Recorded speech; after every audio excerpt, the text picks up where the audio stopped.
À minuit moins 5, dans un bureau noyé de fumée, un homme de 64 ans fixe un téléphone qui ne sonne pas. Dehors, Paris dort. À des milliers de kilomètres de là, dans une vallée perdue du Tonkin, des fusées éclairent un ciel asiatique déchiré par les obus. Si la nouvelle qui doit tomber est mauvaise, il perdra tout, son gouvernement, son honneur et sa place dans l'histoire, aussitôt. Arraché par un rival plus jeune, plus audacieux, qui attend déjà son heure, cet homme, assis derrière le grand bureau de Matignon, c'est Joseph Laniel. Un nom aujourd'hui presque oublié, comme effacé par le bruit des guerres et des révolutions, mais cette nuit-là, le temps semble s'être contracté autour de lui.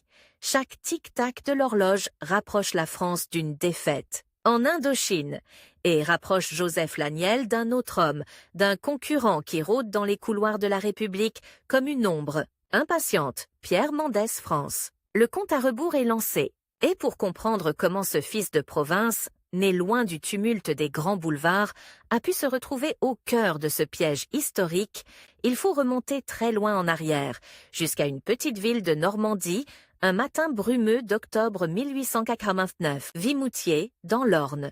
Une bourgade encaissée entre des collines, l'odeur du fumier qui se mêle à celle du pain chaud, des charrettes qui grincent sur les pavés. C'est ici, le 12 octobre 1889, que vient au monde Joseph. La France sort à peine de la blessure de 1870.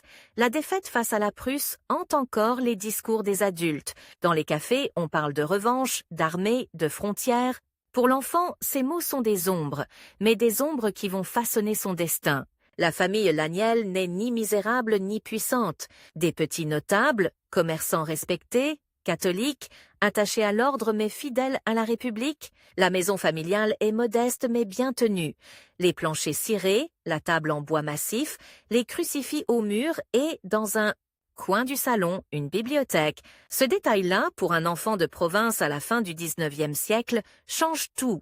Joseph découvre très tôt le pouvoir des journaux. Chaque matin, les feuilles venues de Paris arrivent avec les nouvelles du monde. Scandales politiques, duels au pistolet, chute de ministères, catastrophes dans les colonies. Le bruit des pages qu'on déplie devient chez lui un son familier, presque rassurant.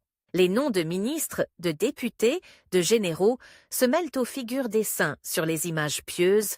La politique, pour le petit garçon, a déjà quelque chose de religieux, une liturgie, des rituels, des figures qu'on admire, qu'on maudit, mais qui occupent toutes les conversations.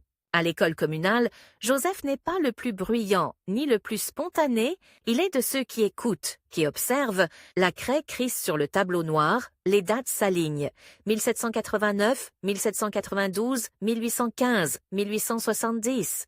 Le maître, moustache fournie, raconte la Révolution, Napoléon, la Commune. Et dans la tête du garçon, une idée s'insinue lentement.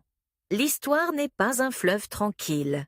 Ce sont des hommes, des décisions, des paroles prononcées dans des salles enfumées, qui font basculer le destin de millions d'autres. Pourtant, rien ne prédestine ce gamin normand à devenir un jour l'un de ces hommes-là. Il n'est pas le fils d'un grand avocat parisien, ni d'un banquier, ni d'un ancien ministre. Il lui faudra tout arracher, lentement, patiemment, dans un monde politique dominé par des clans, des réseaux, des héritiers. À la maison, on parle peu de rêves.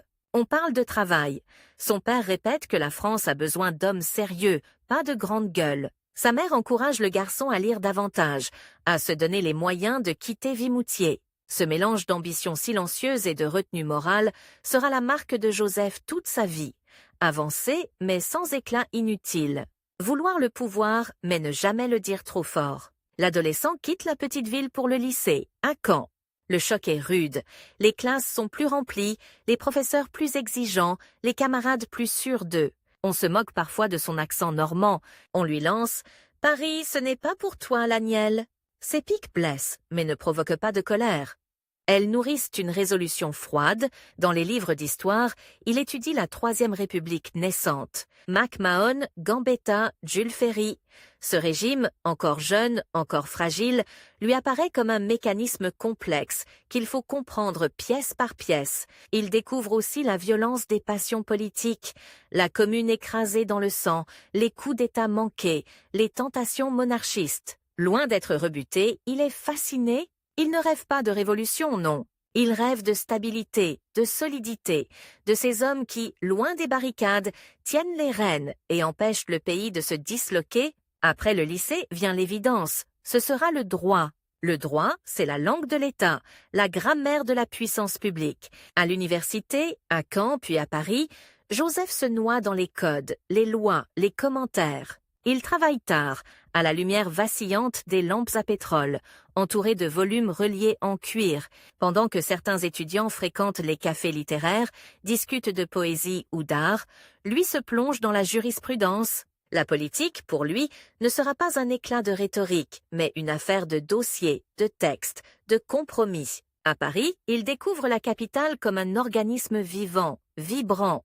Les cris des camelots, le grondement des tramways, les colonnes du palais Bourbon, à peine aperçues au loin.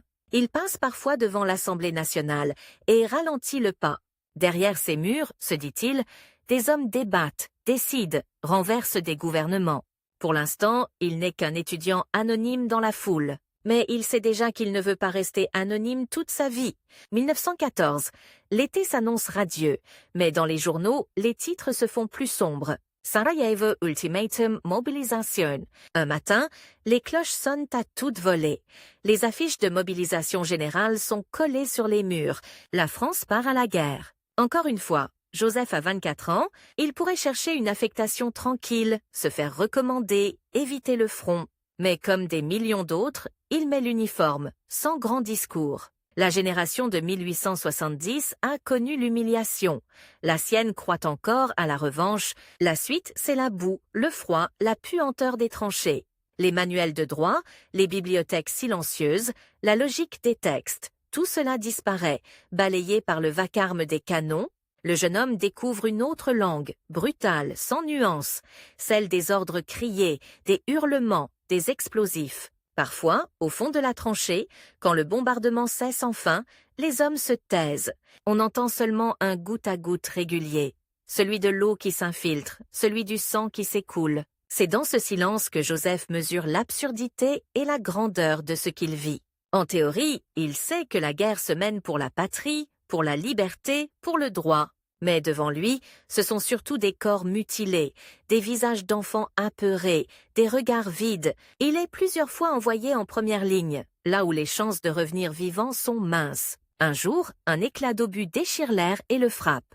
La douleur est fulgurante, le sol bascule, le ciel tourne, il ne se souviendra que par bribes de l'évacuation, du brancard brinque-ballant, des visages flous penchés au-dessus de lui, il survit. La République, reconnaissante, le décorera, la croix de guerre, puis la Légion d'honneur. Mais ce sont des rubans sur un uniforme, des reflets de métal.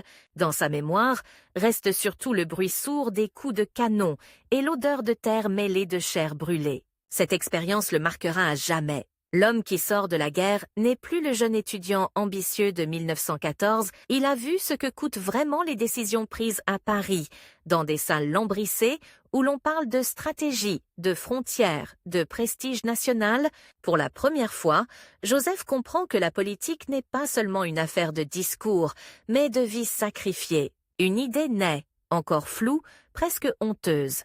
Si un jour il entre dans ces salles, s'il doit prendre part aux décisions, il ne veut, pas que ce soit pour la gloire, mais pour éviter, autant que possible, le retour de ce cauchemar. La guerre s'achève en 1918. La France célèbre la victoire, mais c'est un pays brisé, saigné. Des millions d'hommes manquent à l'appel. Des villages entiers sont amputés d'une génération. Joseph, démobilisé, revient en Normandie, on le regarde avec respect. L'uniforme, les décorations, le regard un peu plus dur, un peu plus distant.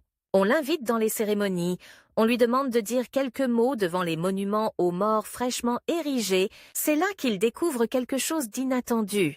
Il sait parler. Sa voix n'est pas tonitruante, il n'est pas orateur de tribune.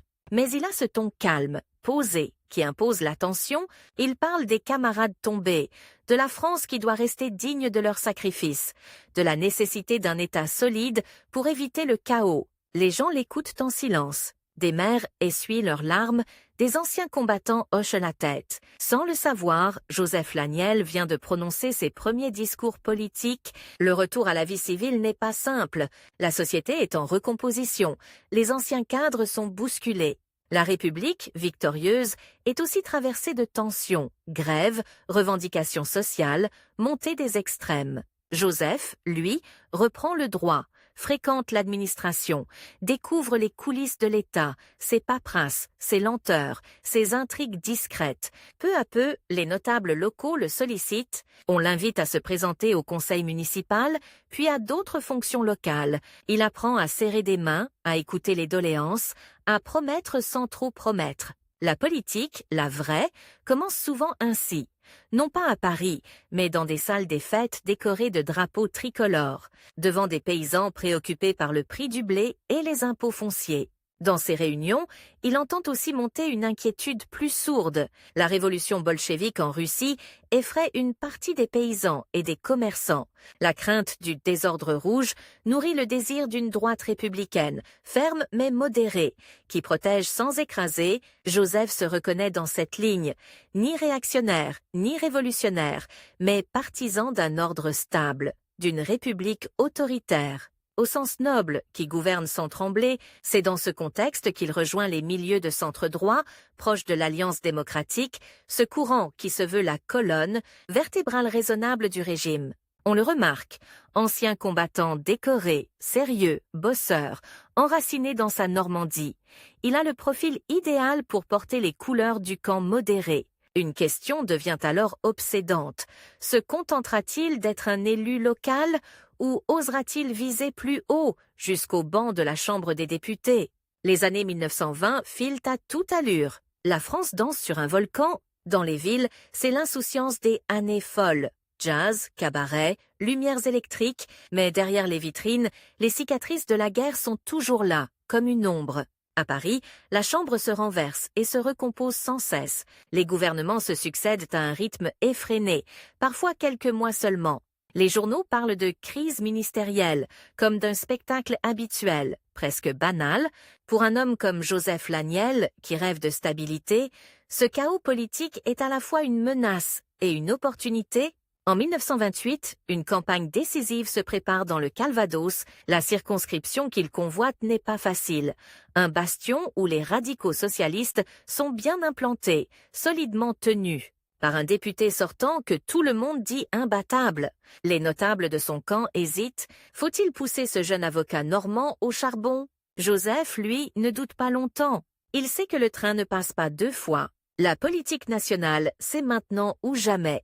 La campagne commence dans un froid humide, au cœur de l'hiver normand. Des réunions dans des granges mal chauffées, des kilomètres parcourus sur des routes boueuses, des poignées de main jusqu'à sentir ses doigts engourdis. On lui reproche d'être trop sérieux, pas assez lyrique. Face à lui, le député sortant manie l'ironie, les promesses sucrées, les formules qui font rire les foules, mais Joseph a un atout, la guerre. Il parle des tranchées, des camarades disparus, de la responsabilité des élus. Il martèle que la France a besoin de députés qui savent ce que signifient les décisions prises à Paris, parce qu'ils ont vu le prix du sang.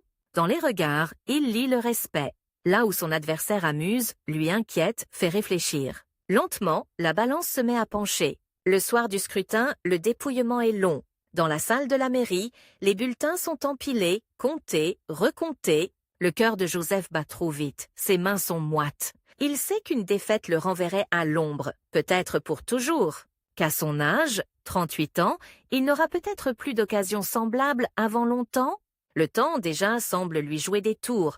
Chaque élection manquée est un renvoi à plus tard, et la politique ne pardonne pas ceux qui arrivent trop tard. Finalement, le résultat tombe. Il a gagné. D'une courte tête, mais il a renversé le député installé depuis des années. Les applaudissements éclatent, les mains se tendent, on ouvre des bouteilles de cidre. Dans le vacarme de la fête, il s'isole quelques secondes. Il imagine l'hémicycle, le bruit sourd des conversations derrière les bancs, les lampes qui éclairent les visages fatigués des députés. Il y sera. Il prendra place dans ce théâtre où se joue le destin du pays. Ce soir-là, à Vimoutiers, un enfant de la République devient l'un de ses acteurs. Quelques semaines plus tard, Joseph Laniel monte les marches du Palais Bourbon, le marbre froid résonne sous ses pas. Autour de lui, des hommes plus âgés, des figures déjà célèbres, traversent le vestibule d'un air pressé. Certains se saluent, d'autres s'ignorent ostensiblement. C'est un monde de codes implicites, de haine polie, d'alliances tacites. Dans l'hémicycle, le brouhaha est saisissant. On parle fort, on interpelle, on rit, on siffle.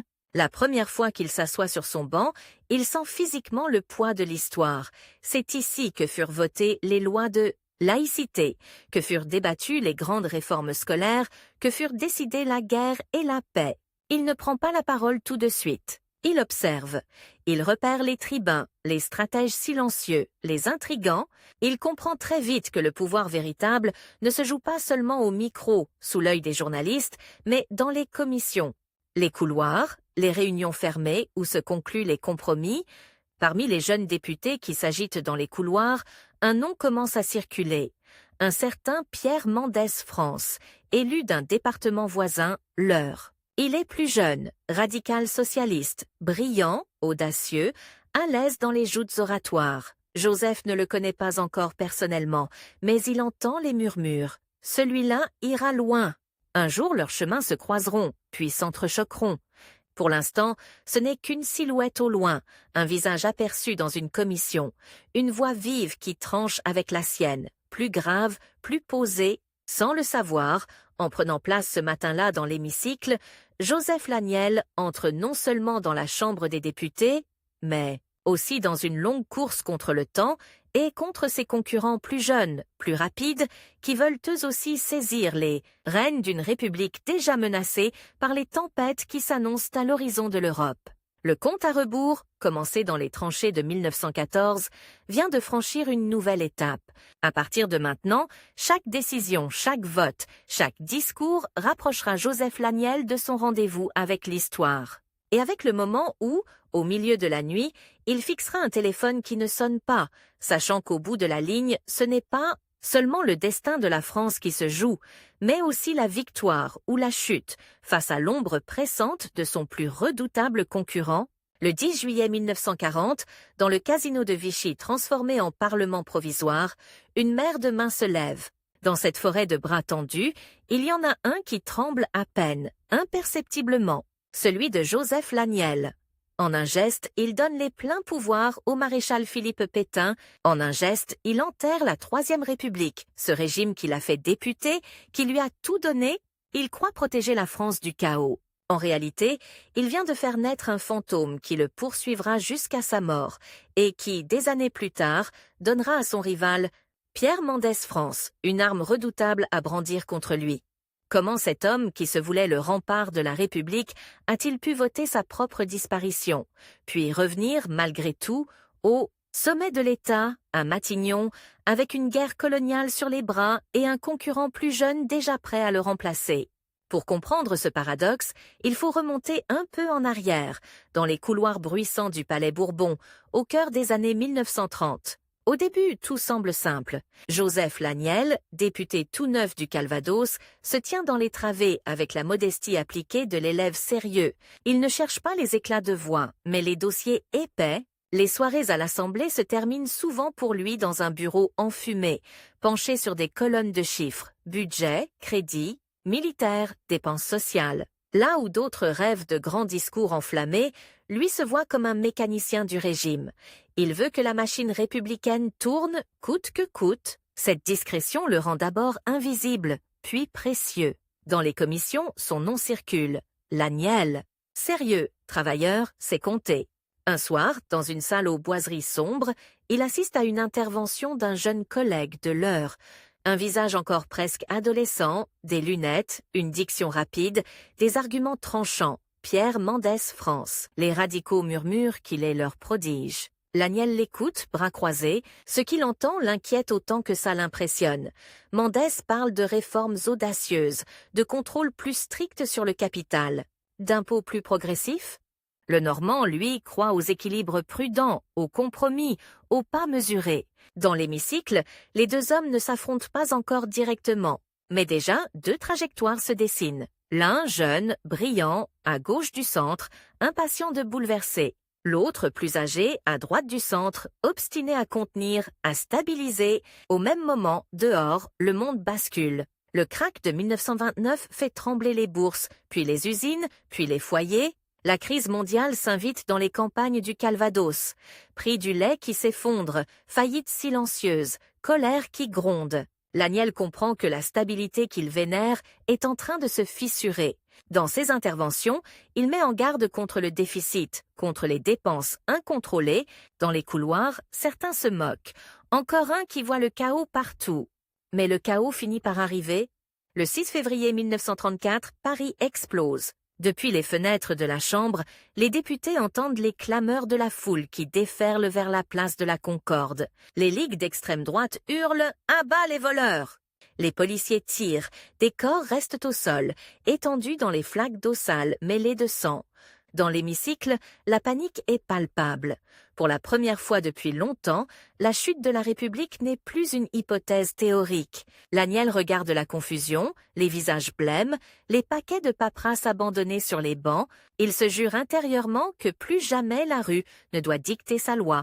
Il se méfie d'autant plus de tout ce qui ressemble à une aventure, à un saut dans l'inconnu, qu'il soit d'extrême droite ou révolutionnaire. C'est précisément cette peur du vide qui, des années plus tard, pèsera lourd dans sa décision à Vichy. La crise de 1934, paradoxalement, propulse sa carrière. Les gouvernements tombent, se recomposent, cherchent des hommes sûrs pour occuper les postes techniques. On vient frapper à sa porte. Laniel, vous qui connaissez les chiffres, on aurait besoin de vous aux finances. Il devient sous-secrétaire d'État, puis ministre à part entière dans ses cabinets aux vies plus courtes qu'un hiver normand. Dans les dossiers qu'on lui confie, 2 obsessions: défendre le franc, contenir l'inflation, préserver la confiance des épargnants. Pendant que les manifestants réclament la semaine de 40 heures et les congés payés, lui surveille les colonnes de comptabilité. Inquiet. Si la monnaie s'effondre, tout s'effondre. En 1936, le Front populaire emporte la victoire. Léon Blum arrive au pouvoir, porté par l'espoir de millions d'ouvriers. Sur les bancs de l'opposition, Laniel assiste impuissant à cette vague qui submerge son camp. Dans le nouvel hémicycle, beaucoup de regards se tournent vers la gauche, notamment vers un jeune ministre adjoint aux Finances, qu'on cite déjà comme un futur chef, Pierre Mendès France. Laniel observe. Mendès a l'intelligence vive, la parole claire, la légitimité de l'antisystème à gauche. Lui se retrouve du côté qui dit « attention, prudence, limite ». La scène est presque symbolique. 2 visions du futur de la République s'installent face à face. Mais très vite, les querelles internes, la défiance des marchés, les tensions internationales rattrapent le Front populaire. Les nuages noirs venus d'Allemagne s'épaississent. Hitler remilitarise la Rhénanie, annexe l'Autriche, menace la Tchécoslovaquie, la France hésite, tergiverse, recule. En 1938, à Munich, le gouvernement Daladier accepte de sacrifier les Sudètes à Hitler en échange de la paix. Dans les couloirs, on parle de apaisement, de éviter la catastrophe. Laniel, comme beaucoup, serre les dents et approuve. La France n'est pas prête pour la guerre, pas avec un pays encore meurtri par 1914-1918. Il se convainc qu'on achète du temps. Du temps, toujours cette obsession. Gagner quelques mois, quelques années, pour réarmer, pour rééquilibrer les comptes, pour unir un pays fracturé. Mais le sablier du continent s'écoule plus vite que les budgets ne se votent. 1939. La guerre, malgré toutes les concessions, finit par éclater. La Pologne est envahie, la France déclare la guerre à l'Allemagne. Dans les premiers mois, qu'on appellera la drôle de guerre, tout semble irréel. On mobilise, on s'installe derrière la ligne Maginot, on attend. À Paris, Laniel participe à ces séances interminables, où l'on discute crédit militaire et ravitaillement. Les souvenirs des tranchées lui reviennent comme des flashs, boue, hurlements, odeur de poudre. Il sait ce que les chiffres, sur le papier, signifient en réalité sur le terrain, puis, en mai 1940, tout bascule. L'armée française, que l'on croyait la première du monde, est balayée en quelques semaines. Les colonnes de civils se pressent sur les routes, enfants attachés à la hâte sur des charrettes, valises éventrées sur les bas-côtés, les panneaux routiers sont arrachés pour retarder l'ennemi. Des bâtiments brûlent le long des chemins de l'Exode. Laniel, comme tant d'autres, quitte Paris à la hâte, dossier sous le bras, dans des voitures surchargées. Les ministres se dispersent, le gouvernement recule vers Bordeaux, puis vers Vichy. Le sentiment d'effondrement est presque physique. La République n'est plus qu'un lambeau. Dans ce chaos, un homme prend la parole avec l'autorité de sa victoire passée. Le maréchal Pétain. Vieillard héroïque de 1916, figure rassurante pour des millions de Français terrorisés, il promet l'ordre, la discipline, la fin du carnage.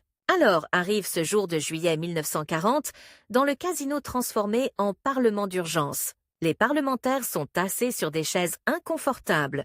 La chaleur est écrasante, les visages marqués. On leur demande de trancher, maintenir une république en déroute ou donner les pleins pouvoirs aux vainqueurs de Verdun pour négocier avec le vainqueur du moment, Hitler. On lit la liste des votants, certains, au fond de la salle, murmurent déjà les noms de ceux qui, plus tard, seront considérés comme les irréductibles. Paul Reynaud, Léon Blum, Pierre Mendès France. Eux diront non. Ils se lèveront contre Pétain, contre la facilité, contre l'illusion d'une paix honteuse. Laniel, lui, hésite.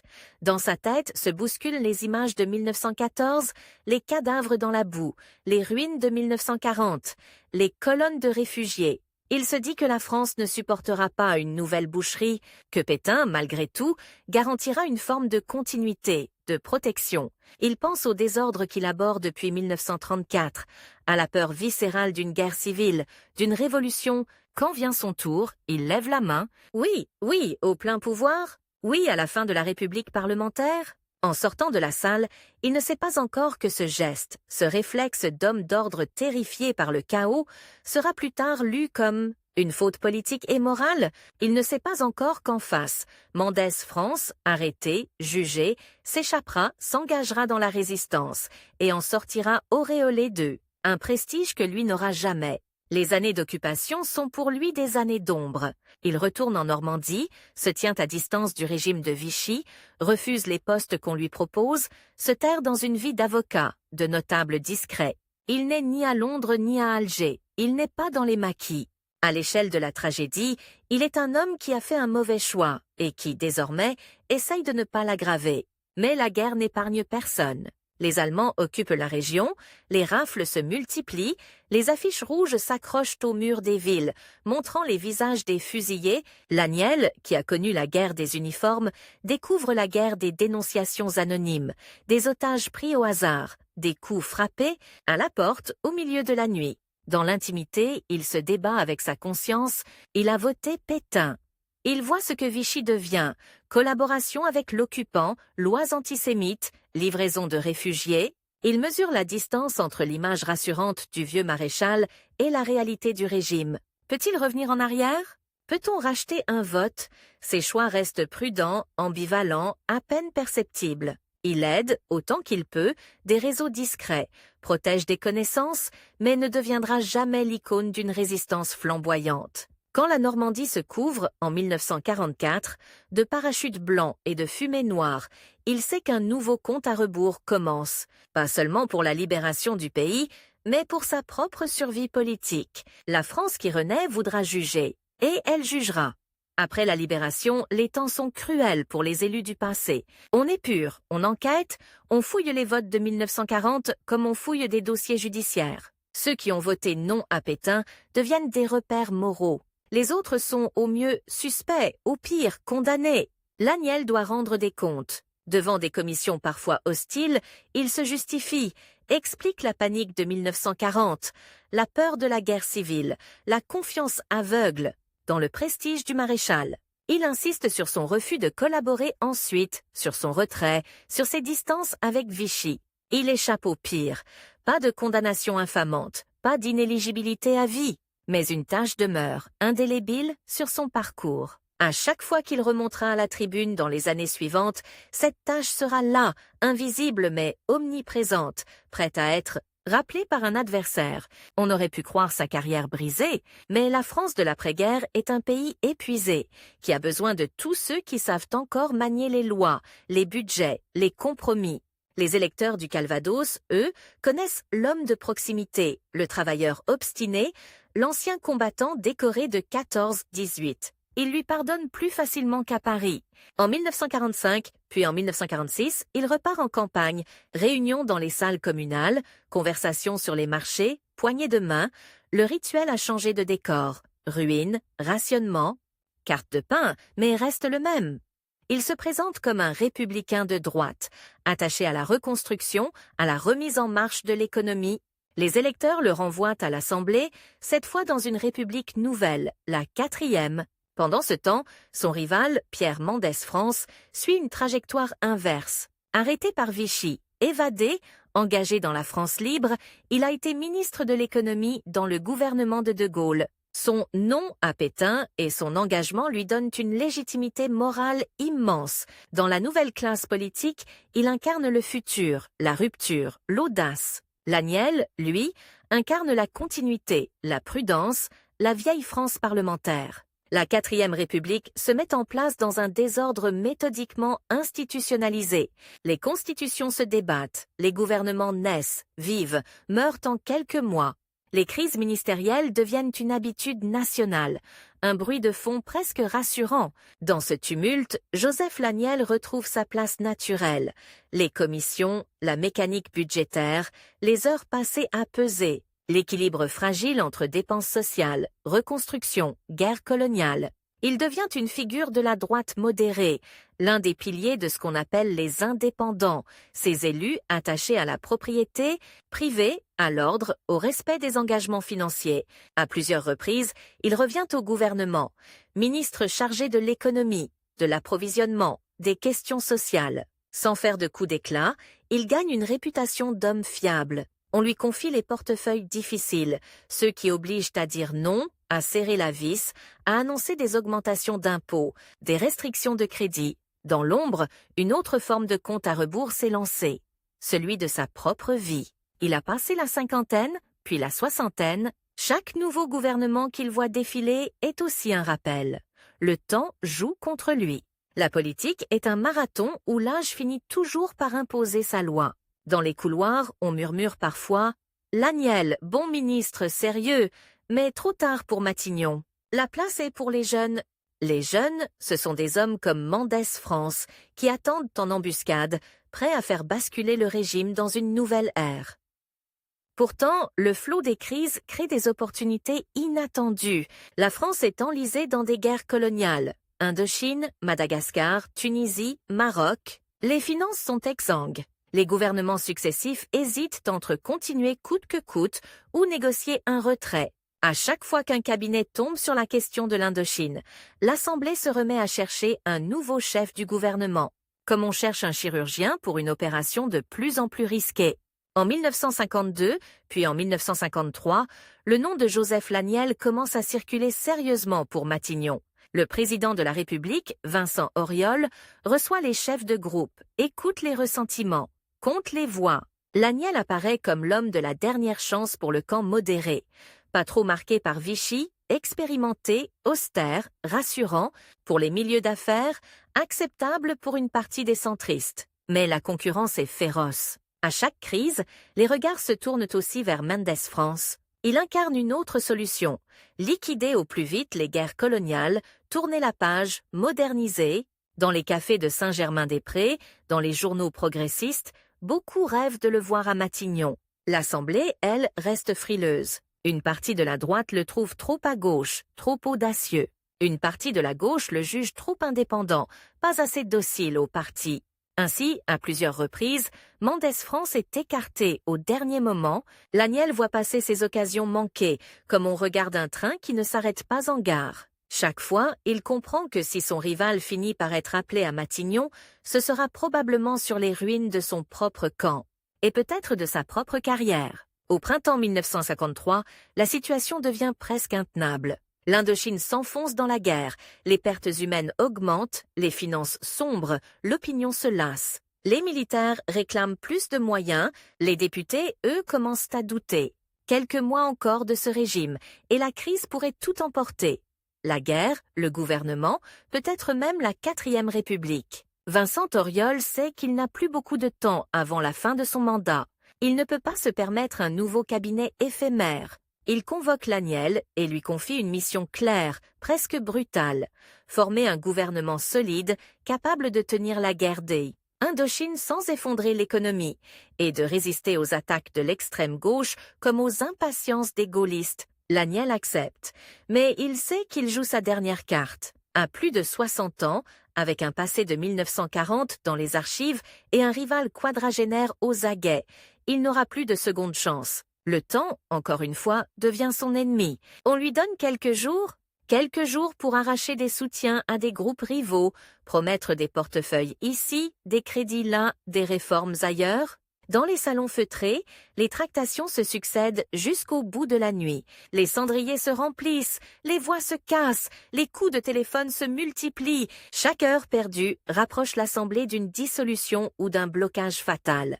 Dans les couloirs, un nom revient, comme un écho obstiné: Mendes France. Certains murmurent: s'il échoue, ce sera enfin le tour de Pierre. Laniel sent cette présence invisible derrière lui, comme une ombre sur son épaule. Il n'affronte pas seulement l'arithmétique parlementaire, il lutte contre la figure d'un futur possible, d'une autre France, que son adversaire incarne. Le jour du vote de confiance arrive. L'hémicycle est plein, l'air électrique, les députés appellent leur groupe à la discipline.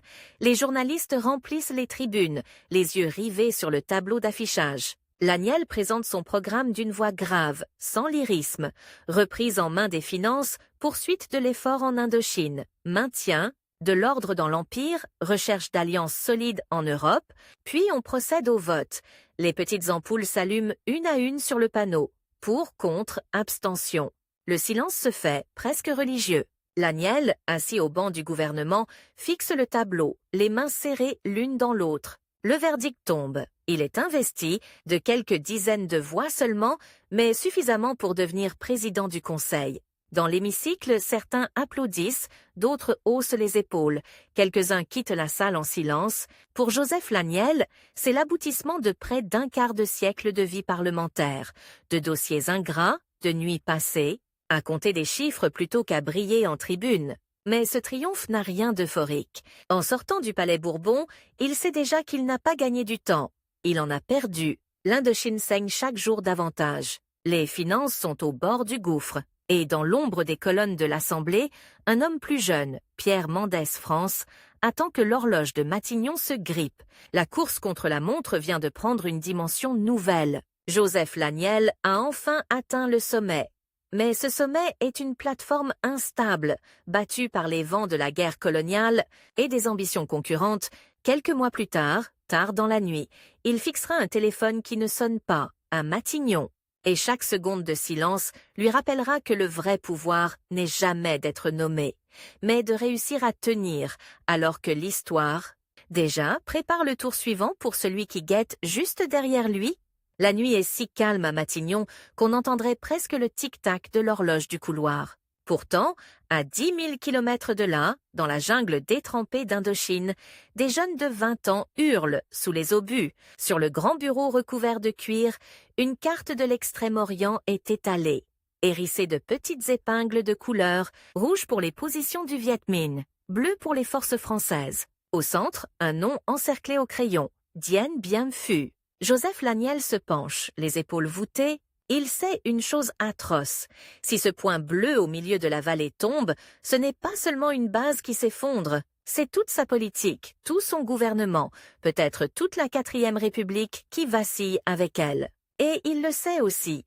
L'homme qui attend que cette carte se couvre de rouge, quelque part dans les bureaux du Palais Bourbon, n'est pas seulement un adversaire politique, c'est son double inversé, son miroir à l'envers. Pierre Mendès France, celui qui a dit non à Pétain quand lui disait oui, celui qui promet de faire en quelques mois ce que Laniel n'a pas réussi en des années, tourner la page de la guerre. Le compte à rebours a commencé. Laniel vient à peine de s'asseoir à Matignon, et déjà chaque minute de son mandat lui échappe comme du sable entre les doigts. Les premiers mois, pourtant, ressemblent à une gigantesque tentative de remettre de l'ordre dans un univers qui s'effiloche. Le matin, il reçoit les chefs militaires, cartes à l'appui, voix ferme, décorations cliquetant au revers des vestes. Ils ont des plans, toujours plus ambitieux, toujours plus coûteux. Renforcer le corps expéditionnaire, lancer une offensive décisive. Et tenir le temps que la situation politique se retourne, les chiffres tombent comme des salves. 200 000 hommes engagés, des dizaines de milliers de morts, près de la moitié du budget militaire. Engloutis dans une guerre que la plupart des Français ne comprennent plus. L'après-midi, Laniel reçoit les financiers. Costumes sombres, regards inquiets, graphiques à la main. Inflation qui menace, déficit qui explose, aide américaine conditionnée à la fidélité française au camp occidental.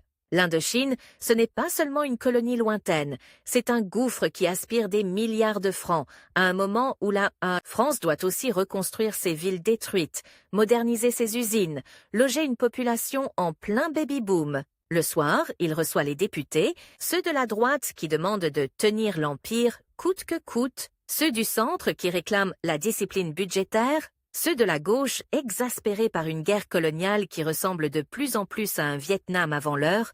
Dans cet entonnoir de pression contradictoire, Laniel s'accroche à ce qu'il connaît le mieux, les chiffres T. Il parle crédit, équilibre, effort. Il promet de contenir les dépenses sociales, de rationaliser les subventions, de lancer quelques mesures de modernisation, mais toujours avec la même idée fixe, ne pas laisser la monnaie s'effondrer, ne pas replonger dans le chaos financier des années 1930. Pourtant, à mesure que les semaines passent, une question revient, lancinante, dans les couloirs de l'Assemblée comme dans les cafés. De province, jusqu'à quand? Jusqu'à quand financer cette guerre? Jusqu'à quand envoyer des jeunes mourir dans les rizières? Jusqu'à quand maintenir un empire qui, de l'Indochine à la Tunisie, se fissure de toutes parts? C'est là que Mendes entre en scène, non plus comme jeune prodige discret, mais comme rival frontal. Dans des conférences, des articles, des discours à la tribune, il répète la même idée. On ne gagnera pas militairement ce que l'on a déjà perdu politiquement. Il faut négocier, il faut une issue rapide. Et, à chaque fois, derrière ces arguments, plane une accusation implicite. Ceux qui parlent de tenir sont les mêmes qui, en 1940, qui ont cru qu'on pouvait se sauver en se jetant dans les bras de Pétain, ceux qui ont voté les pleins pouvoirs. Laniel sent le coup porté, même quand le nom n'est pas prononcé. Il sait que, pour une partie de l'opinion, il incarne ce mélange de peur et de conservatisme qui a déjà conduit la France dans le mur. À Matignon, l'horloge continue de tourner. Pour survivre, Laniel a besoin de résultats visibles, rapides. Un paradoxe cruel. Cet homme de compromis, de pas mesuré, se retrouve obligé de parier sur des solutions brutales, des opérations spectaculaires. Les généraux lui présentent un plan, transformer une vallée isolée, perdue au nord du Tonkin, en forteresse imprenable. Dien Bien Phu. On l'explique au président du conseil comme on vend une assurance. Attirer le Viet Minh dans un piège, l'obliger à attaquer en terrain. Défavorable, le saigner jusqu'à ce qu'il soit obligé de négocier.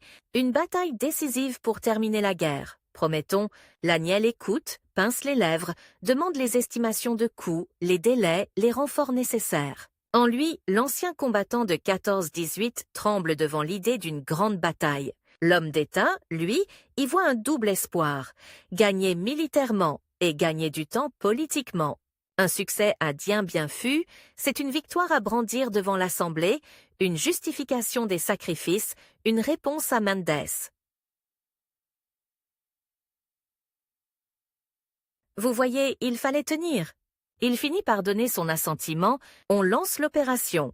On parachute des bataillons, des tonnes de matériel, des canons, des barbelés, des bulldozers pour transformer la vallée en camp retranché. Sur les cartes, ça ressemble à une décision froide, rationnelle. Sur le terrain, c'est une concentration de chair et de métal au fond d'un bol géant, encerclé de collines couvertes de jungle. Pendant que les travaux avancent, Laniel continue de gouverner un pays qui, lui aussi, se transforme. Dans les usines, la chaîne de montage remplace les ateliers artisanaux. Dans les villes, on parle de réfrigérateurs, de scooters, de machines à laver. Les Français rêvent de confort moderne, pas d'honneurs coloniaux. Alors il tente de compenser, il fait voter des mesures de modernisation, soutient la construction de logements, encourage l'effort productif. Dans ses interventions, il insiste sur l'Europe qui se construit. Communauté européenne du charbon et de l'acier, projet de défense commune. Il se veut le garant d'une France qui ne renonce ni à son rang, ni à sa souveraineté, mais accepte d'entrer dans un bloc occidental pour tenir face à l'URSS. Mais chaque discours sur l'avenir européen se heurte à cette réalité obstinée. L'Indochine avale tout. L'argent, les hommes, l'attention du gouvernement. La guerre coloniale est devenue une obsession politique, une ombre portée sur tous les autres dossiers. Et dans cette ombre, Mendes continue de gagner du terrain. Sa ligne est simple, presque cruelle dans sa clarté. Tant que nous refuserons de voir qu'une guerre de libération nationale ne se gagne pas avec des illusions, nous continuerons de sacrifier nos enfants pour retarder l'inévitable. Puis vient le choc. Mars 1954. Dien Bien Phu n'est plus une promesse de victoire. C'est un piège. Mais pour les Français, dans la vallée noyée de brouillard, les soldats voient le sol trembler. Les collines s'ouvrent, vomissant des batteries d'artillerie Viet Minh que l'on disait impossible à installer. Jour et nuit, la position est écrasée sous les obus. Les pistes d'aviation se transforment en cicatrices boueuses. Les parachutes de renfort se posent parfois directement dans les lignes ennemies. À Paris, les dépêches s'accumulent sur le bureau de Laniel. Des chiffres, encore, postes tombés, morts, blessés, munitions consommées, avions abattus. Mais derrière chaque chiffre, il voit désormais des visages. Il sait que la France entière, soudain, découvre le nom de Dien Bien Phu, comme on découvre celui de Verdun en 1916. Un abîme dans lequel on plonge sans savoir si l'on remontera. Les réunions du Conseil des ministres deviennent des veillées d'armes. On discute d'appels plus pressants aux Américains, d'une intervention directe de l'aviation US, d'une opération aérienne massive. Certains osent même prononcer ces mots, bombes atomiques tactiques. Laniel écoute, stupéfait. La France, vaincue 10 ans plus tôt, pourrait-elle vraiment accepter qu'on rase une vallée indochinoise au nom de sa propre crédibilité coloniale? Heure après heure, il mesure l'étendue du piège. S'il abandonne Dien Bien Phu, on l'accusera d'avoir trahi les soldats. S'il continue, on risque l'hécatombe, l'humiliation d'une reddition en direct, sous les yeux de la presse internationale. Pendant ce temps, à l'Assemblée, Mendes France ajuste son offensive. À la tribune, dans une voix plus sèche que jamais, il lance « On ne peut plus différer, il faut fixer un délai pour mettre fin à l'Indochine ». Il propose ce que Laniel redoute le plus, un calendrier, un ultimatum, une date butoir. 30 jours après sa prise de fonction, promet-il, il s'engagera à obtenir un cessez-le-feu ou il démissionnera. Ce n'est plus une simple différence de ligne politique, c'est un duel de temps. Laniel plaide pour tenir, pour laisser aux négociations internationales, une conférence annoncée à Genève, le temps de produire des résultats. Mendes répond par un chronomètre impitoyable, 30 jours. Dans les couloirs, les députés hésitent. Ils regardent les unes des journaux montrant des soldats français, les pieds dans la boue jusqu'aux genoux, des blessés évacués sur des brancards de fortune, des prisonniers marchant en file indienne vers des camps dont on sait qu'ils seront des cimetières. Ils entendent aussi les familles qui commencent à écrire, à manifester, à demander. Pourquoi? Jusqu'à quand? Le 7 mai 1954, la nouvelle tombe. Dien Bien Phu est perdu. La garnison se rend. Des milliers de soldats sont faits prisonniers. À Matignon, Laniel reste un instant immobile, le regard fixé sur la carte où la petite épingle bleue n'a plus de sens. Autour de lui, le silence est lourd. Il ne s'effondre pas, ne crie pas, ne pleure pas. Mais il comprend, dans un éclair froid, que le compte à rebours politique vient brutalement de s'accélérer. Désormais, chaque jour de son gouvernement est un jour de trop pour une partie du pays. Dans les semaines qui suivent, son pouvoir s'effrite comme un mur trop longtemps exposé à la pluie. Officiellement, il est toujours président du Conseil. En réalité, il est déjà un homme en sursis. À l'Assemblée, les centristes se dérobent, les radicaux se divisent. Une partie de la droite le trouve trop faible. Une partie de la gauche l'accuse d'avoir prolongé inutilement la guerre. Les débats deviennent des procès. On ressort les télégrammes, les comptes rendus de réunions, les discours où il promettait que l'effort serait couronné de succès. On lui demande pourquoi il n'a pas négocié plus tôt, pourquoi il a misé sur une bataille décisive, pourquoi il a laissé les militaires enfermer des milliers d'hommes dans une cuvette entourée de collines. Et puis, comme un vieux fantôme qui n'attendait qu'un signe pour réapparaître, 1940 revient. Mendès n'a même pas besoin d'être direct. Ses partisans se chargent du travail. On rappelle que Laniel a voté les pleins pouvoirs à Pétain. On suggère que la même incapacité à dire non, la même peur du désordre, la même confiance mal placée dans des figures d'autorité, là, ont conduit à suivre les généraux dans l'impasse indochinoise. Le fantôme de Vichy plane maintenant sur les bancs du gouvernement. Laniel, lui, tente encore de sauver ce qui peut l'être. Il soutient l'idée d'une conférence internationale à Genève, accepte le principe de négociation avec le camp communiste, cherche une sortie honorable. Mais le destin lui joue un dernier tour cruel. C'est précisément au moment où il se résout à chercher la paix que les forces politiques se tournent massivement vers l'homme qui en a fait son drapeau depuis le début. Pierre Mendès France. Dans les journaux, on parle déjà de lui comme du seul capable de restaurer la confiance, de prendre des décisions rapides, d'incarner un renouveau moral. Les éditorialistes soulignent le contraste. D'un côté, un vétéran de la vie parlementaire, lesté par un vote de 1940 et une défaite coloniale. De l'autre, un quadragénaire au parler clair, ancien résistant, porteur d'un engagement précis. La paix en Indochine dans un délai déterminé.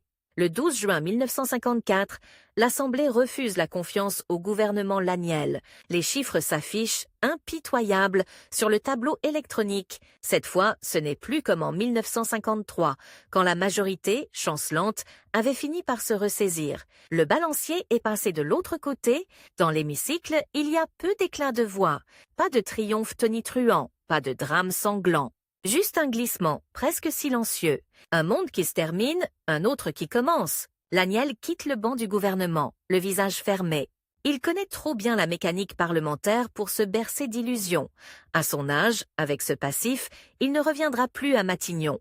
Il redevient député, simple député, comme au temps où il passait ses soirées à compter les colonnes de budget.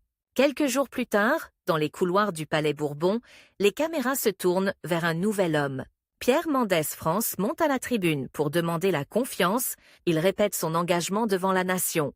En un mois, il fera tout pour obtenir un cessez-le-feu en Indochine, où il partira. Dans les travées, Joseph Laniel l'écoute, il entend la promesse.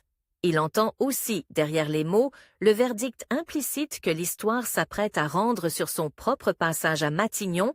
Un an plus tôt, on lui avait donné pour mission de tenir, de maintenir, de prolonger. On confie maintenant à son rival la tâche inverse. Arrêter, trancher, mettre fin, c'est la cruauté de la politique. Le même dossier, la même souffrance, la même guerre. Mais deux hommes différents pour incarner, aux yeux du pays, deux moments d'un drame. Quand il sort du Palais Bourbon, ce jour-là, Laniel jette un dernier coup d'œil aux marches de l'Assemblée. Toute sa vie d'adulte s'est jouée là. Les budgets, les crises, le vote de 1940, la reconstruction, la course insensée de la 4e République. Il ne sait pas encore comment l'histoire jugera ses choix, ni ce qu'il restera de son passage au sommet de l'État. Ce qu'il sait, en revanche, c'est que le temps, une fois de plus, a choisi son camp. Et cette fois, il ne l'a pas choisi lui. Très loin de là, en Indochine, les armes vont bientôt se taire. Mais pour Joseph Laniel, une autre bataille commence, plus sourde, plus intime, celle de l'après-pouvoir, des bilans, des regrets. Contenu, des héritages disputés. Dans une France qui s'apprête à découvrir que Diane Bienfut n'était pas la fin de ses guerres coloniales, mais seulement un début. Le jour où Joseph Laniel quitte Matignon, il n'emporte presque rien. Quelques dossiers rangés à la hâte, 2 ou 3 livres, un stylo qu'il glisse machinalement dans sa poche. Mais la vérité, c'est que ce jour-là, il ne perd pas seulement un fauteuil ministériel. Il perd une guerre, il perd une époque, et il commence une course contre une ennemie qu'il ne pourra plus jamais vaincre, le temps. Dans les escaliers du Palais Bourbon, les journalistes courent déjà derrière un autre homme. Ils entourent Pierre Mendès France, micro tendu, carnets ouverts. On lui demande s'il va réussir là où Laniel a échoué, en combien de jours, à quel prix. La nouvelle équation de la politique française se résume à un contraste brutal. D'un côté, l'homme qui n'a pas su arrêter la guerre, et de l'autre, celui qui promet de la terminer à la montre, 30 jours chrono. Laniel, lui, descend seul la dernière volée de marche, comme un employé qui sort un peu plus tard des bureaux. Pendant un instant étrange, il a presque l'impression d'être redevenu invisible. Il n'est plus Monsieur le Président du Conseil. Il n'est plus la cible des caricatures, le visage gris qu'on associe au communiqué d'Indochine, il est de nouveau ce qu'il était pendant de longues années. Un député parmi d'autres, un homme de chiffres dans un monde qui ne jure que par les symboles. Mais quelque chose a changé, irrémédiablement. Car désormais, tout ce qu'il fera, tout ce qu'il dira, tout ce qu'il se taira de dire, sera lu à travers ce verdict. L'Indochine est tombée sous son gouvernement. Et, en face, un rival devenu Premier ministre se présente comme l'homme qui clôt le drame. Le compte à rebours ne s'est pas arrêté avec son départ de Matignon. Il s'est seulement déplacé, il ne compte plus les jours de son mandat, mais les années qu'il lui reste pour peser encore, pour corriger, pour expliquer, avant que l'histoire ne fige son visage dans un manuel scolaire. Les semaines qui suivent ont quelque chose de vertigineux. La France entière semble soudain écouter, suspendue, le nouveau récit que Mendès France impose à la radio et dans l'hémicycle. Une France raisonnable, moderne, qui sait reconnaître qu'une guerre coloniale perdue doit être arrêtée net. Les négociations de Genève aboutissent, le cessez-le-feu est signé. L'Indochine est coupée en deux sur une carte, comme si l'on pouvait recoller la chair du monde avec des crayons de couleur. Dans son banc de députés, Laniel suit chaque étape, chaque communiqué. Il écoute la voix calme de Mendès détailler les clauses de l'accord, expliquer le choix de ne pas envoyer un soldat de plus mourir dans les rizières. Et à chaque fois, il sent l'ombre de l'accusation implicite. Si l'on peut finir la guerre maintenant, pourquoi ne l'a-t-on pas fait plus tôt? Pourquoi a-t-il fallu Diane Bienfus? Pourquoi ces milliers de morts supplémentaires sous son gouvernement? Le plus cruel, c'est que le pays, longtemps indifférent à l'Indochine, semble se réveiller précisément au moment où la guerre s'arrête. On découvre les cartes, les photos de prisonniers décharnés, les récits de marches forcées dans la jungle, les fosses communes, les familles des soldats morts ou disparus qui, pendant des années, avaient encaissé en silence des lettres sèches et des télégrammes. Glacés, se mettent à écrire aux journaux, aux députés, au gouvernement. Certains courriers parviennent aussi à Laniel. Ils commencent parfois par ces mots « Monsieur le Président du Conseil », comme s'il était encore en fonction, puis déroulent. Des phrases qui brûlent « Mon fils est mort là-bas, pour rien. Vous avez laissé faire. Pourquoi n'avez-vous pas arrêté avant ?» Laniel répond autant qu'il peut. Il explique qu'il n'avait pas en main les cartes que Mendès brandit aujourd'hui, que la situation internationale, la pression américaine et la fragilité de la 4e République, mais chaque justification sonne, même à ses propres oreilles, comme un rattrapage tardif. Rien ne remonte le temps, rien ne fait revivre un soldat de 20 ans. Alors il se replie sur ce qu'il croit pouvoir encore sauver. Son rôle de parlementaire, son identité de gestionnaire sérieux.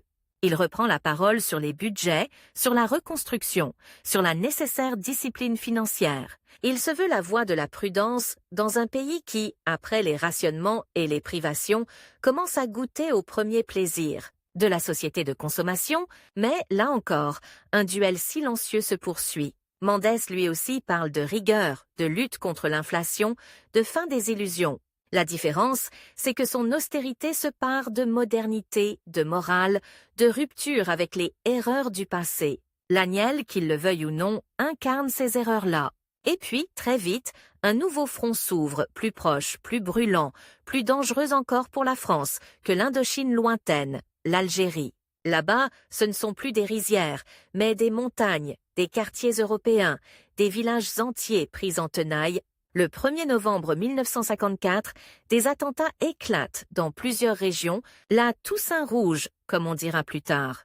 Quelques morts, comparés aux chiffres de l'Indochine, presque rien. Mais politiquement, un séisme, lorsque Laniel lit les premiers rapports, il ressent une sorte de vertige. À peine une guerre coloniale se termine-t-elle dans la boue des vallées indochinoises qu'une autre plus proche, plus intime, commence, de l'autre côté de la Méditerranée. Et cette fois, ce n'est plus son gouvernement qui est en première ligne, ce sont ses successeurs, ses anciens alliés, ses adversaires d'hier. Mais le mécanisme est terriblement familier. La même tentation de minimiser, de croire que tout cela n'est qu'une agitation passagère. La même insistance sur l'honneur, la présence française, la mission civilisatrice. La même difficulté à distinguer, derrière des mots rassurants, la montée inexorable d'un mouvement de libération nationale, Pour Laniel, l'Algérie est d'abord une évidence. Elle, ce n'est pas l'Indochine. Ce n'est pas un protectorat ou une colonie lointaine. C'est, répète-t-il comme beaucoup, 3 départements français. Là-bas, il y a des familles d'agriculteurs normands, bretons, alsaciens installés depuis des générations, qui écrivent à leurs députés de métropole pour dire leur angoisse. Et parmi eux, certains écrivent à Joseph Laniel, l'élu de Normandie, celui qui a longtemps défendu l'idée d'un empire solide, d'une France qui ne cède pas au chantage de la violence. Il choisit son camp presque d'instinct. Il se range du côté de ceux qui veulent tenir l'Algérie, à tout prix. Pas seulement par conservatisme, mais parce qu'il a l'impression que céder là serait avaliser rétrospectivement la défaite en Indochine. Ouvrir un corridor à toutes les remises en cause. Il ne le dit pas ainsi en public, mais au fond de lui, il en est convaincu. S'il reste un endroit où la France peut prouver qu'elle n'est pas condamnée à reculer, c'est ici. C'est là que le contraste avec Mendès France se creuse à nouveau.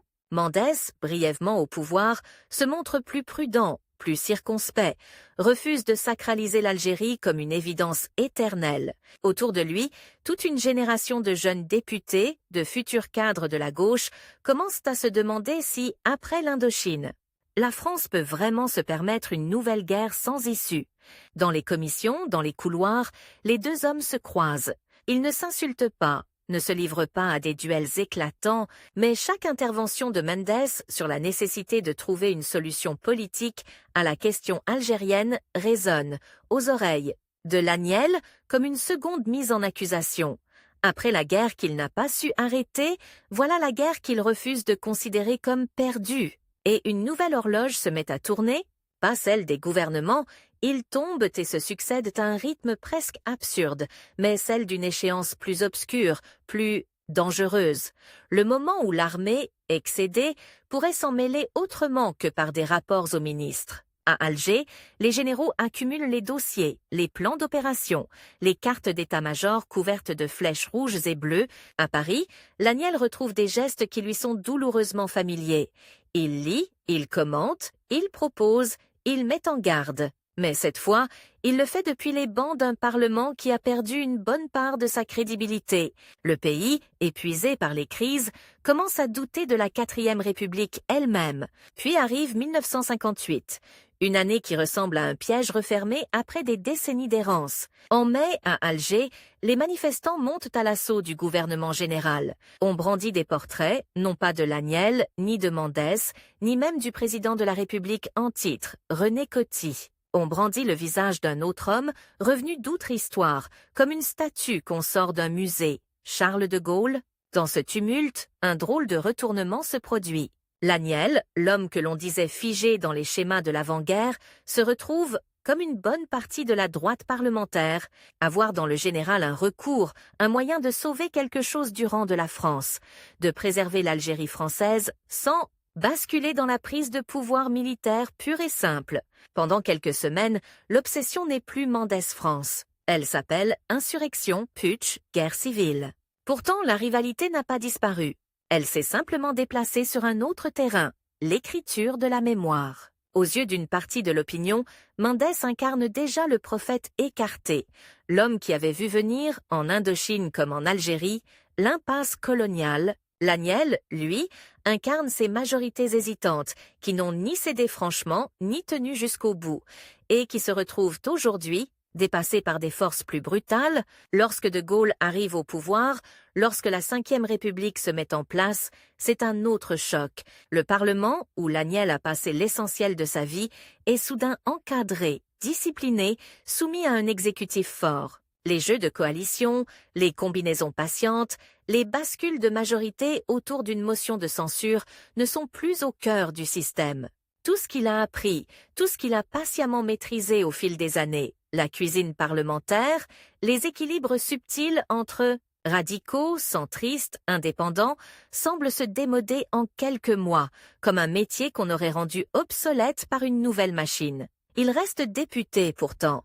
Il se présente aux élections de 1958, puis de 1962, défend son fief normand, continue de siéger dans un hémicycle où les séances sont plus courtes, les débats plus encadrés, les marges de manœuvre plus réduites. Lorsqu'il prend la parole, ce n'est plus en tant qu'ancien président du Conseil, mais comme un opposant gaulliste de droite, attaché à un certain parlementarisme, à une conception plus collective du pouvoir et, paradoxe cruel, il se retrouve bientôt à critiquer, au nom de la prudence et de la continuité, un homme de Gaulle qui va faire ce que Mendès France avait déjà théorisé, renoncer progressivement à l'Algérie française. Quand le général prononce, en 1959, cette phrase qui glace une partie des bancs, l'autodétermination, quand il accepte l'idée d'un référendum qui ouvrira la voie à l'indépendance, Laniel voit se reproduire, presque trait pour trait, la scène qui le hante depuis Genève, un chef de gouvernement qui tranche d'un mouvement net ce que lui avait tenté de sauver par des compromis successifs. Cette fois encore, l'histoire semble choisir des figures qui incarnent des ruptures claires, nettes, datées, et laisser à d'autres le rôle plus ingrat de la continuité, des hésitations, des chemins qui serpentent et ne mènent pas à un geste spectaculaire. Le temps, lui, continue de presser. Laniel a 70 ans passés. Autour de lui, une nouvelle génération de députés arrive, née après la Grande Guerre, parfois même après la Seconde. Certains n'ont pas connu Vichy autrement que par des récits. Pour eux, le vote du 10 juillet 1940, où Laniel a accordé les pleins pouvoirs au maréchal Pétain, n'est plus un épisode vécu, mais une date imprimée dans un livre, au même titre que 1789 ou 1870. Et, peu à peu, cette date prend plus de place que toutes les autres. Dans les dossiers de journalistes, dans les notes de jeunes historiens, le nom de Laniel est désormais associé à deux événements. Un vote en 1940, une défaite en 1954. Tout ce qu'il a tenté de construire entre les deux, la reconstruction, les budgets, les compromis laborieux de l'après-guerre, se dissout dans cet encadrement cruel. En 1962, il quitte l'Assemblée, pas dans le fracas d'une défaite retentissante, pas sous les huées, simplement il ne se représente plus. Il a 73 ans, une vie entière passée à voter des lois, à écouter des ministres, à négocier des amendements. Il se retire dans une France qui n'est déjà plus celle qu'il a connue. Les autoroutes se construisent, les supermarchés remplacent les épiceries, les jeunes s'achètent des voitures, des postes de télévision, des transistors. La guerre d'Algérie vient de se terminer dans le fracas des attentats de l'OAS, des enlèvements, des exécutions, des exodes massifs. Des centaines de milliers de pieds noirs débarquent en métropole, hébétés, furieux, nostalgiques d'une terre qu'on leur a arrachée. Certains d'entre eux écrivent encore à d'anciens députés, cherchent des responsables, des coupables. Laniel reçoit quelques lettres, parfois. On lui reproche d'avoir soutenu De Gaulle au début, ou au contraire de ne pas l'avoir assez soutenu pour empêcher l'indépendance. Selon les sensibilités, il a été trop timide ou trop rigide, trop prudent ou pas assez courageux. Le vieux parlementaire lit ses lettres comme les échos déformés d'une chanson qu'il ne reconnaît plus. Il mesure que, dans l'esprit de beaucoup, les lignes se sont brouillées. Ceux qui ont voté Pétain peuvent être associés, indistinctement, à ceux qui ont résisté. Ceux qui ont voulu sauver l'Empire sont parfois mis dans le même sac que ceux qui l'ont démantelé. Pour la première fois, peut-être, il se sent véritablement étranger à son propre pays. Non pas parce qu'il n'y reconnaît plus les paysages. La Normandie reste la Normandie, avec ses bocages, ses vaches, ses ciels bas. Mais parce que ce pays s'apprête à raconter son histoire sans lui, ou presque. Les années 1960 passent. Il voit à la télévision, qu'il regarde parfois dans le silence de son salon, les images de mai 1968. Des étudiants qui occupent la Sorbonne, des ouvriers qui se mettent en grève générale, des slogans qui proclament l'imagination au pouvoir et l'interdiction d'interdire. Les références qui font vibrer cette jeunesse, Che Guevara, Mao, la révolution culturelle, Cuba, n'ont plus rien à voir avec les batailles qu'il a connues. Pour eux, l'Indochine, c'est surtout le Vietnam, et ce sont les Américains qui sont les méchants cette fois. Pour eux, l'Algérie, c'est la guerre que leurs grands frères ou leurs pères ont faite de l'autre côté de la mer, rarement pour des idées, souvent parce qu'ils y étaient envoyés. Quand, au détour d'une émission historique ou d'un débat, le nom de Joseph Laniel apparaît, c'est en quelques secondes, quelques phrases. Président du Conseil de 1953 à 1954, associé à la défaite de Dien Bien Phu, exemple type des hommes de la 4e République et prisonnier des illusions coloniales, député de longue date, marqué par son vote de 1940. Parfois, on l'invite, poliment, à témoigner. Un journaliste vient, carnet en main, magnéto-enregistreur posé sur la table basse. On lui demande « Monsieur Laniel, quand vous avez voté les pleins pouvoirs au maréchal Pétain, aviez-vous conscience ?» Ou bien « Regrettez-vous d'avoir misé sur Dien Bien Phu ?» Il répond avec ce ton mesuré qui a toujours été le sien. Il explique la panique de 1940, les colonnes de réfugiés sur les routes, l'impression que l'État s'effondrait, que la seule manière de sauver quelque chose était de se raccrocher à une figure d'autorité. Il raconte les débats internes sur l'Indochine, les pressions américaines, les peurs d'un nouvel abandon qui ressemblerait à Munich. Il tente de redonner de l'épaisseur à ce qui, vu de loin, ressemble à des lignes droites, collaboration ou résistance, guerre juste, ou guerre coloniale, bon ou mauvais choix.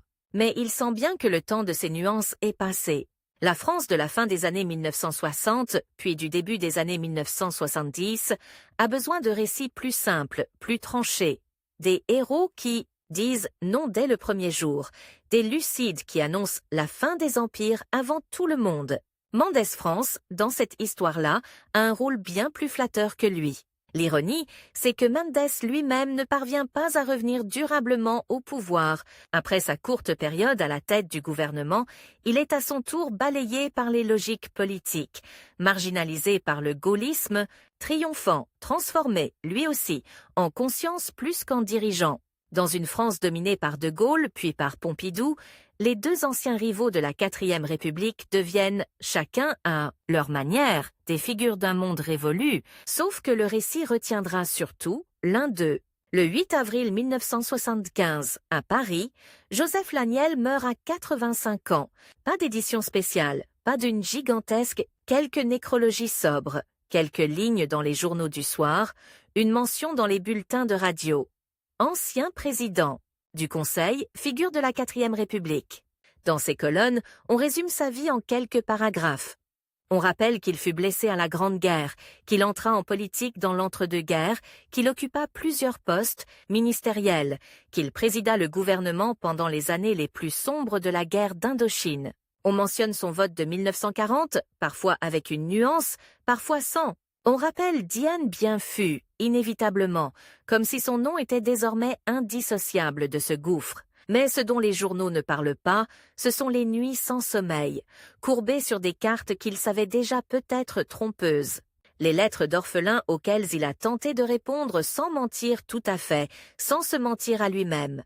Les minutes où, assis seul dans un bureau déserté, il a compris que ce qu'on appelle l'histoire n'est qu'un tri impitoyable qui efface des années entières pour ne garder que quelques décisions, quelques votes, quelques défaites. Le temps, celui contre lequel il croyait courir depuis Matignon, a fini par trancher.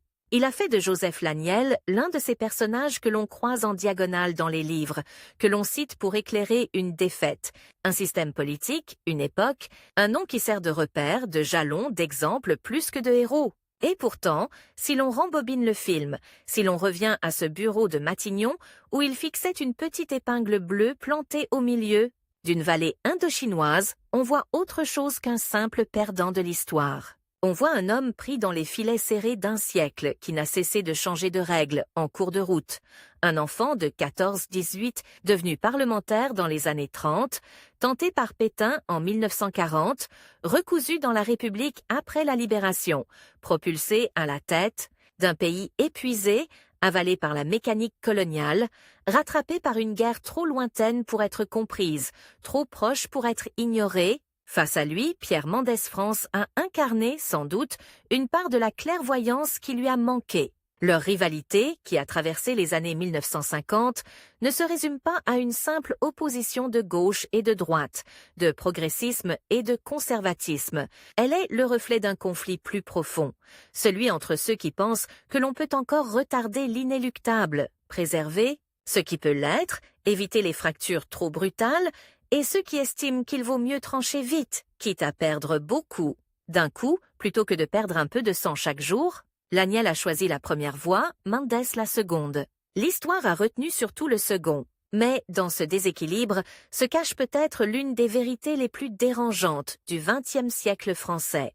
Ce ne sont pas seulement les visionnaires qui façonnent un pays, ce sont aussi ceux qui, comme Joseph Laniel, ont tenté de faire tenir ensemble des morceaux de monde qui se détachaient déjà. Il n'a pas gagné. Il n'a pas réussi à arrêter la guerre à temps, ni à sauver le prestige d'un empire condamné.